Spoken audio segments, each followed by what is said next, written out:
Assalamualaikum warahmatullahi wabarakatuh. Perkenalkan, kami dari kelompok 4 kelas G3 Manajemen yang beranggotakan saya sendiri, Eka Nurmalasari, dan Saila Yusmila Dewi dan Yayang Aulia Rahmah. Di sini kami akan memaparkan materi mengenai Al-Adillah ala wujudillah atau bukti keberadaan Allah. Tujuan dari materi ini yaitu yang pertama, untuk mengetahui seberapa pentingnya mengenal eksistensi Allah dalam kehidupan. Kedua, agar dapat mengerti dalil-dalil yang diaplikasikan untuk menyadari eksistensi Allah. Ketiga, dapat memotivasi untuk mentauhidkan Allah karena menyadari kebesaran Allah. Yang selanjutnya, eksistensi Allah. Allah senantiasa eksis dalam segala hal yang terjadi di alam semesta ini. Dari proses menciptakan sampai kepada akhir dunia ini, sudah Allah beritahukan kepada manusia dalam kitabnya. Tidak ada yang perlu ragu akan apa yang Alkitab katakan, sebab tidak ada yang bertentangan dengan akal budi manusia. Islam meyakini bahwa Allah Subhanahu wa Ta'ala esa secara mutlak, tidak berbilang dan tidak bersekutu dalam hal apapun. Siapa saja yang meyakini atau sebaliknya, maka ia telah jatuh kepada kedoliman dan dosa yang sangat besar atau syirik. Bukti bahwa Allah itu ada dikuatkan oleh dalil-dalil sebagai berikut. Yang pertama, ad-dalilul fitri atau dalil fitrah. Fitrah yang suci, maka manusia diciptakan oleh Allah dengan keberadaan suci. Manusia sejak awal penciptaannya pun telah membawa naluri bertuhan, yaitu selalu membutuhkan kepada Dat yang lebih tinggi dan juga lebih berkuasa dibanding dirinya agar dapat berlindung dan memohon kepadanya. Quran Surat Al-A'raf ayat 172. Yang kedua yaitu ad-dalilu hissi atau bukti indrawi, yaitu adanya bukti keberadaan Allah Subhanahu wa Ta'ala yang dapat dilihat, dirasakan atau disentuh oleh indera manusia. Contohnya seperti kisah pada Nabi Ibrahim, di mana pada saat itu Nabi Ibrahim akan dibakar oleh kaum Yahudi, tetapi di saat Nabi Ibrahim hendak dibakar, Allah berfirman yang artinya, "Hai api, menjadi dinginlah dan menjadi keselamatan bagi Ibrahim."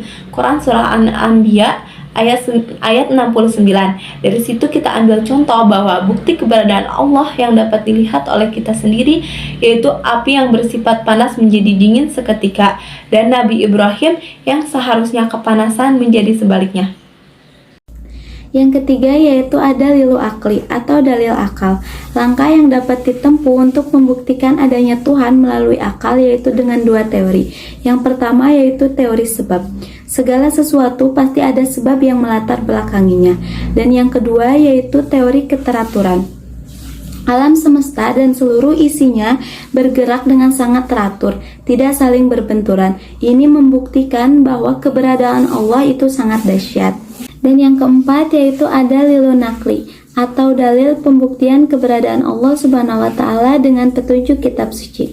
Allah Subhanahu wa Ta'ala berfirman, "Sesungguhnya Tuhan kamu ialah Allah Subhanahu wa Ta'ala yang telah menciptakan langit dan bumi dalam 6 masa, lalu bersemayam di atas rasi.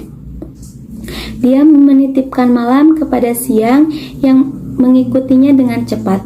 Diciptakannya pula matahari, bulan, dan bintang masing-masing tunduk kepada perintahnya.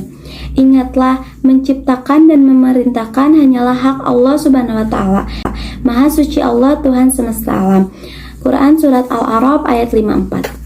Dan yang terakhir yaitu ad-dalilu tarik atau dalil sejarah.